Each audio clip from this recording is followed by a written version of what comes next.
Players from both teams slumped to the ground, the Swedes in exhausted ecstasy, the Italians in loser's agony.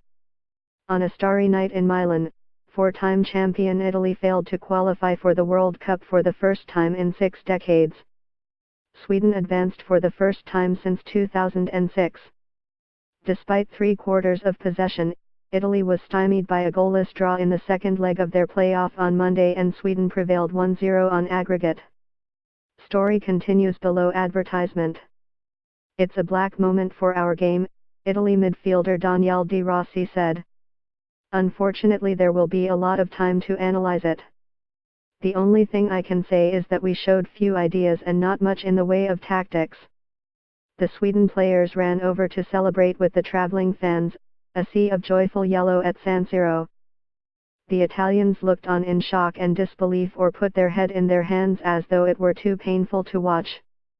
Many of them were in tears, especially captain and goalkeeper Gianluigi Buffon, who played what he said was his last international after 20 years between the posts for the Azzurri.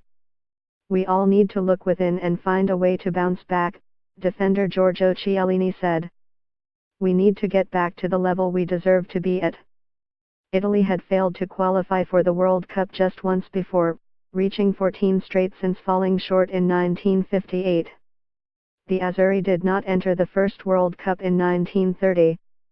The last major competitions Italy failed to qualify for were the 1984 and 1992 European Championships.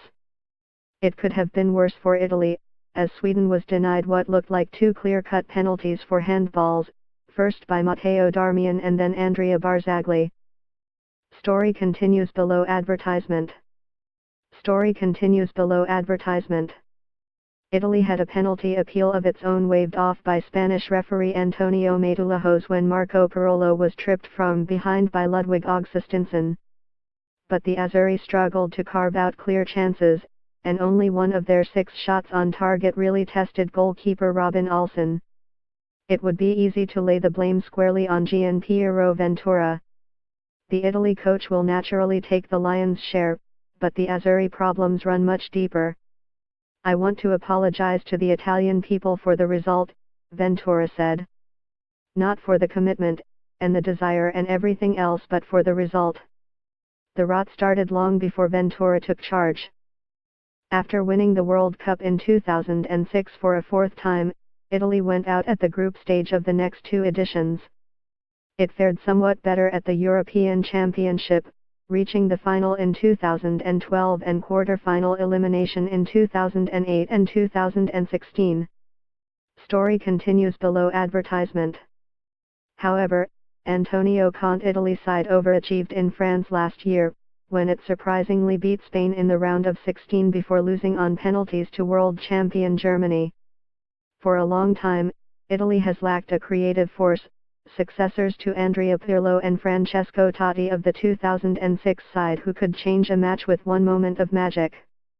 Mario Balotelli was the star of Euro 2012 but fell out of favor after Italy's woeful showing at the last World Cup. The lack of stars in the Italy team is reflected in the Italian league.